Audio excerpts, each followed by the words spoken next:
Yang kedua, kasus Vina ini ketika kita menggambarkan secara utuh, terlihat jelas ya, ada kriminalisasi yang dilakukan oleh aparat-aparat penegak hukum.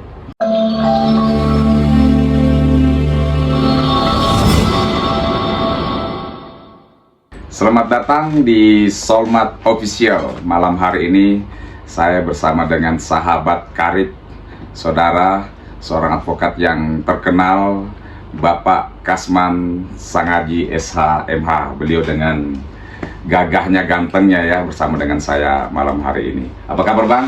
Alhamdulillah baik, Alhamdulillah sehat ya. Cik. Bang, ini ada beberapa hal yang mungkin saya ingin tanya pada kesempatan ini Bang Kasman ya. Secara khususnya mungkin kasus Vina Cirebon ini lagi marak lagi naik daun lagi. Nah, yang ingin saya tanyakan, Abang seperti ketahui bahwa putusan PK dari kasus Vina Cirebon ini secara khusus 7 terpidana dinyatakan ditolak PK-nya Bang. Nah, menurut Abang kira-kira seperti bagaimana nih Bang Kasman? Gini, kalau kita bicara normatif ya, maka kita akan berbicara tentang syarat-syarat PK itu seperti apa. Tetapi ketika kita bicara akses publik, maka banyak kasus-kasus ketika udah diakses oleh publik, maka itu menjadi perhatian daripada institusi, baik itu dari kepolisian, kejaksaan maupun yudikatif, peradilan. Dalam kasus Vina ini PK, teman-teman pengacara itu saya yakin orang-orang hebat, memiliki integritas yang baik dan memiliki pengetahuan hukum yang mumpuni. Artinya, dalam memberikan sajian-sajian, pendapat-pendapat hukum, bukti-bukti hukum di dalam PK-nya itu sudah tepat. Namun, tanda kutip, akses publiknya masih kurang.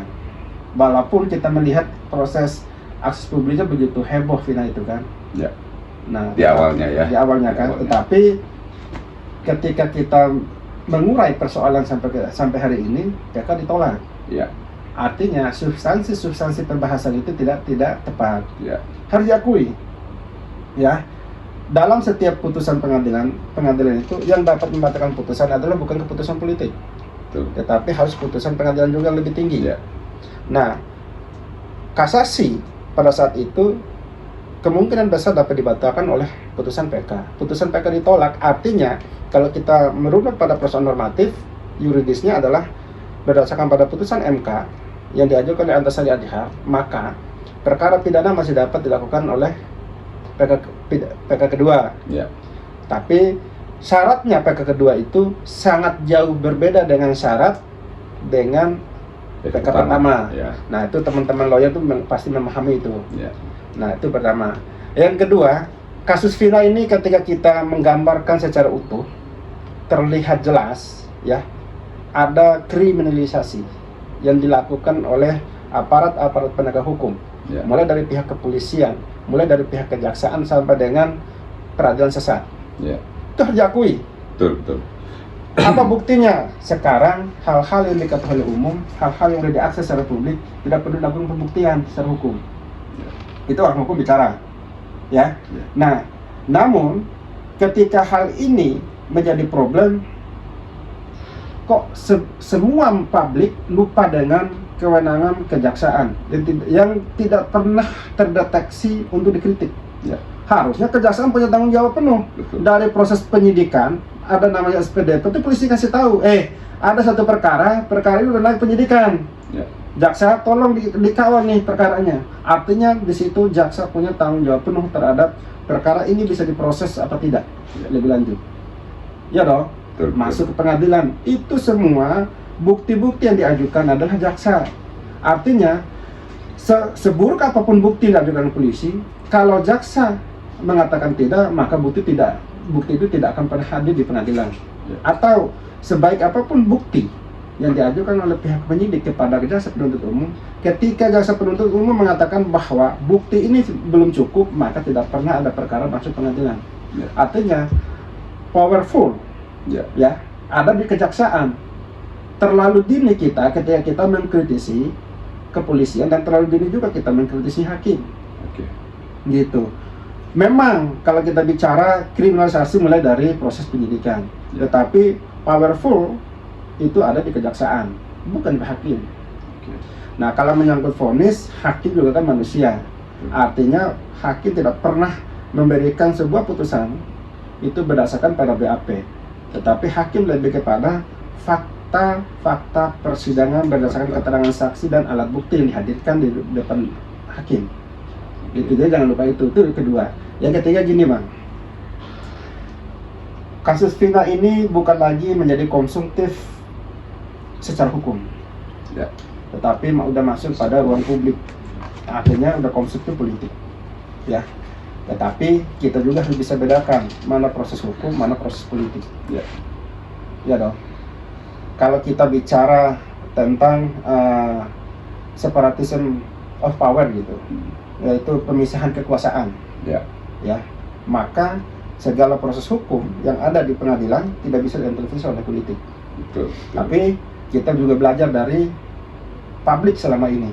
Ya. Hampir semua proses hukum bisa diakses secara politik. Ya. Ya dong. Oke. Artinya ketika Vina ini udah berbicara 3 hal. Yang pertama bicara kemanusiaan, yang kedua bicara kriminalisasi, Ya. yang ketiga bicara tentang penegakan hukum, Ya. maka kekuatan politik bisa intervensi ini. Oke. Nah, bagi siapapun yang melakukan perjuangan tentang pembebasan terhadap 7 terpidana, ya, maka 3 akses ini harus dipenuhi. Kalau enggak, secara politik nggak bisa intervensi. Gitu. Persoalan hukum misalkan, memang benar kasus Vina ini ada korban. Ya. Yang jadi Orangnya. pertanyaan, siapa pelakunya? Betul. Betul. Kan begitu. Ya. Ya. Saat ini kita bilang 7 terpidana sampai saat ini adalah bukan pelakunya. Nah, kalau memang seperti itu, penyidik harus mencari pelakunya. Ya. Nah, salah satu contoh penyidik dipermalukan tentang adanya pembebasan, DPO. bukan pembebasan yang siapa tuh yang Peggy dibebas? Setiawan. Peggy Setiawan. Ya. Salah satu dari Salah 3 satu DPO dari tiga itu kan. Salah satu dari 3. Artinya Di ini pra ada peradilan menang, ya. memang pembuktian dari awal itu adalah udah lemah. Betul. Ya. Artinya makanya dia bilang ini kasus kriminalisasi. Iya, kasus disetting dari penyidikan, dari penuntutan sampai dengan putusan. Itu namanya Ya. kriminalisasi. Betul. Nah inilah yang kita perjuangkan. Baik. Nah, perjuangan ini mau apa nih kita? Kemanusiaannya, kriminalisasinya, atau penegakan hukumnya? Oke. Nah, bicara tentang kemanusiaannya, politiknya, atau penegakan hukumnya. Nah, Abang kan tahu, dan ini mungkin ramai bahwa PH itu akan mengupayakan peninjauan kembali kedua ya Bang ya, PK kedua. Nah, menurut Abang, gimana tanggapan Abang sesuai dengan perihal PK keduanya ini? Landasan dasar hukumnya dan kemungkinannya seperti apa kira-kira? Ada tanggapan nggak Bang? Kalau saya sangat memberikan apres kepada teman-teman Dari yang pradi ya? berjuang, ya, Dari teman-teman loyal atau siapapun yang berjuang di jalur kemanusiaan dan penegakan hukum. Ya, Saya berikan apres. Cuman ingat, jangan panas-panas tai ayam, betul. istilahnya ya. Jangan panas-panas karena kasus ini merupakan akses publik yang lebih luas, hanya mencari dana, sehingga substansi persoalan PK keduanya tidak kena. Ya, Lebih baik kita nggak usah dapat nama, tetapi substansinya kita bahas tepat. oke. Ya dong. Ya, ya. Jangan bergerombolan nih. Semua atas nama Vina demo ke pengadilan ratusan ribuan orang, pengacara misalkan gitu. Di depan hakim itu tidak terpengaruh dengan ratusan ribuan pengacara yang datang. Cukup bawa substansi persoalan yang sangat substansi banget. Itu bagi hakim itu cukup itu untuk memberikan hakim itu benar ada peristiwa Ya. berubah. Daripada datang hanya kamu flase 10 orang, 20 orang sampai 100 orang pengacara tapi nggak ada kerjaan. Mau ngapain penuh-penuhin pengadilan? Putusan pengadilan tidak terpengaruh oleh demonstrasi. Putusan pengadilan tidak terpengaruh oleh banyaknya loyal-loyal yang datang ke situ.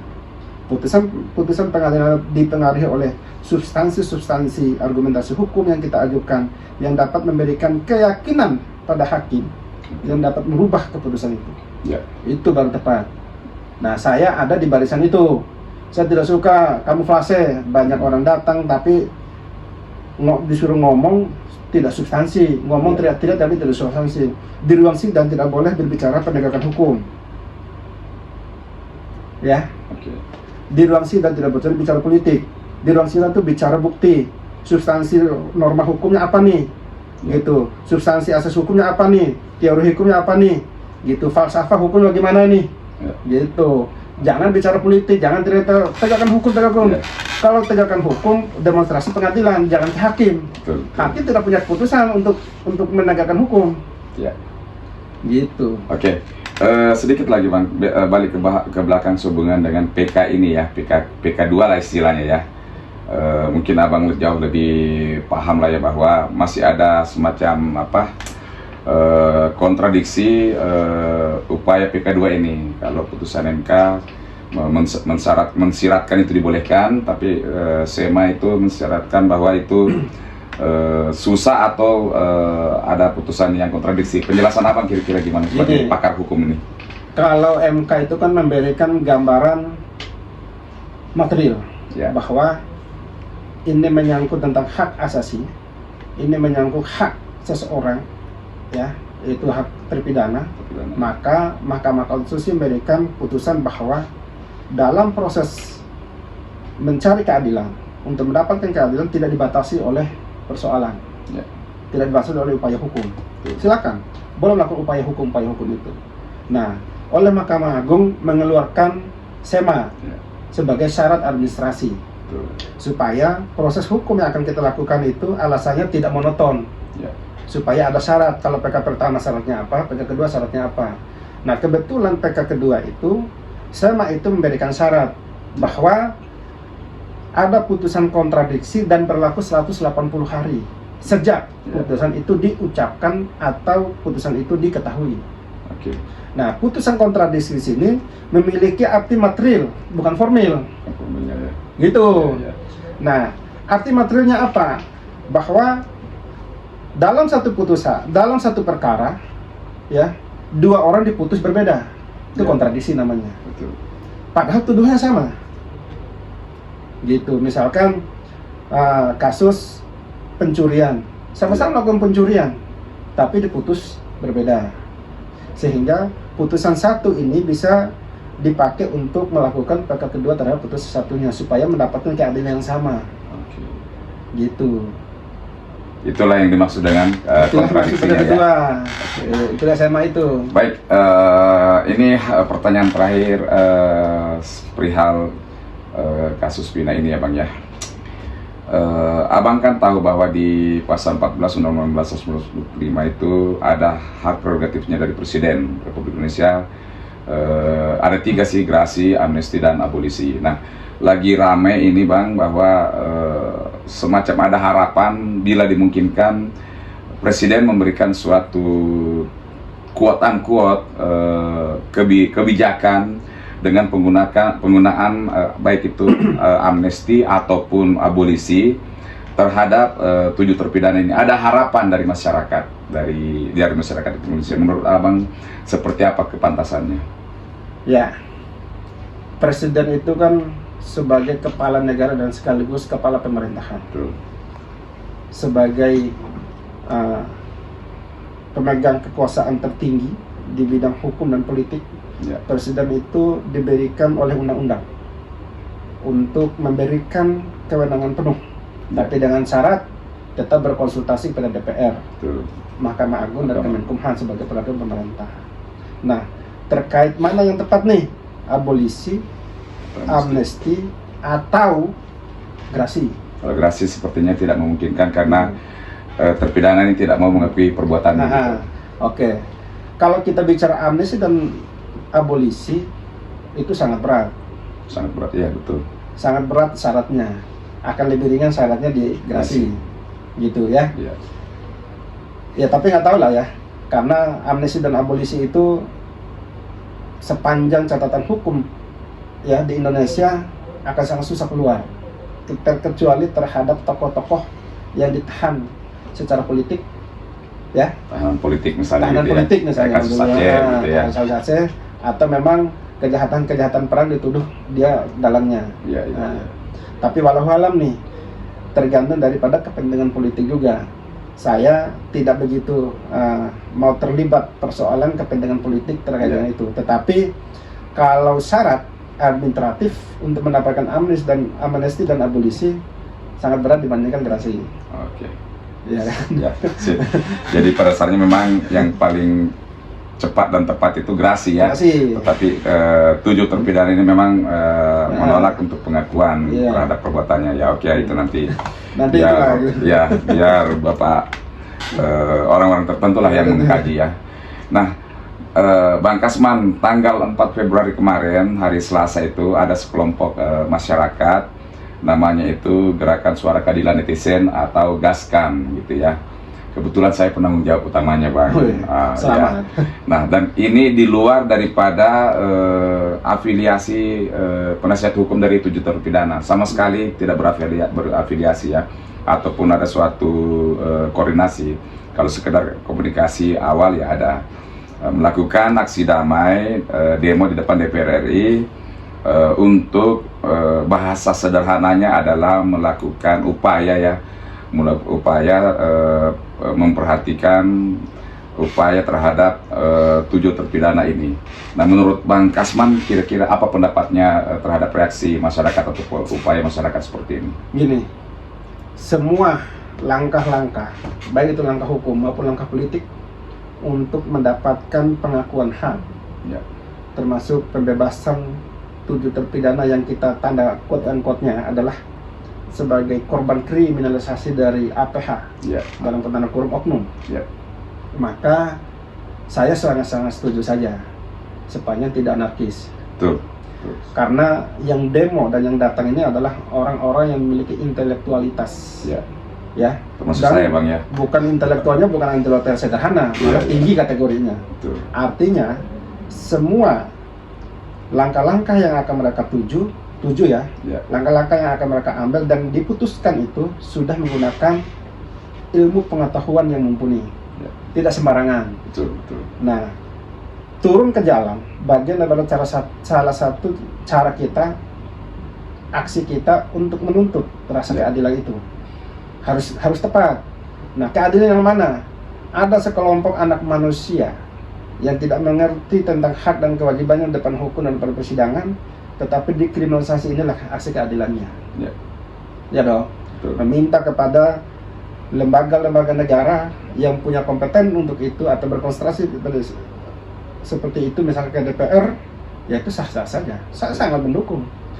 Semoga langkah-langkah ini seperti tadi bisa mempengaruhi atau dapat dipergunakan dalam kebijakan-kebijakan politik terkait dengan abolisi dan amnesti. Oh, Itu nggak masalah. siap, siap. Cuman ya itu, jangan anarkis. Sudah, Bang, sudah selesai kemarin. Oh, gitu. Dan berjalan dengan baik ya. Jalan dengan baik, alhamdulillah. Alhamdulillah. Tetapi semua aksi apapun yang akan kita lakukan Ya. itu, Bang, Mungkin kedepannya masih ada jangan gitu ya. salah arah, Ya, ya. jangan salah tuntutan, Betul. gitu. Kalau turun ke jalan hanya atas nama kemanusiaan, kadang-kadang sih kurang tepat. Tapi kalau turun ke jalan itu berbicara tentang keadilan, Ya, keadilan. ya itu sangat tepat karena Ya. kebanyakan orang hukum kalau nggak salah itu. Ya, ya. Iya dong. Betul. Jadi, nah jangan kita turun ke jalan secara serampangan juga. Ya. Hanya heboh-heboh, euforia, banyak disorot media, masuk media, pulang Ya. ketawa-ketawa, nggak boleh juga. Betul, betul. Semoga aksi-aksi abang ini bisa secara maraton Ya, berlanjut, continue ya. kontinu berlanjut dan tidak pernah berhenti pada Ya. kasus Vina saja. Kasus Vina adalah merupakan awal Ya. untuk kita berjuang demi keadilan. Oke. Kasus Vina merupakan awal dan bukan akhir Betul. untuk kita berdiri tegak untuk mencapai penegakan hukum, menetapkan hukum sebagai panglima, orang bilang, Oke. kan begitu. Siap, siap. Ya dong. Baik, terima kasih Pak Kasman. Sahabat Sormat, itulah tadi wawancara saya dengan Bang Kasman Sangaji, SH, MH, lawyer papan atas ya. Dan terima kasih buat wejangannya Bang Kasman. Sehat dan Terima kasih, sukses, sukses. selalu. Gaskan. Sekali lagi Bang, gaskan. Gaskan. Oke teman-teman, gaskan.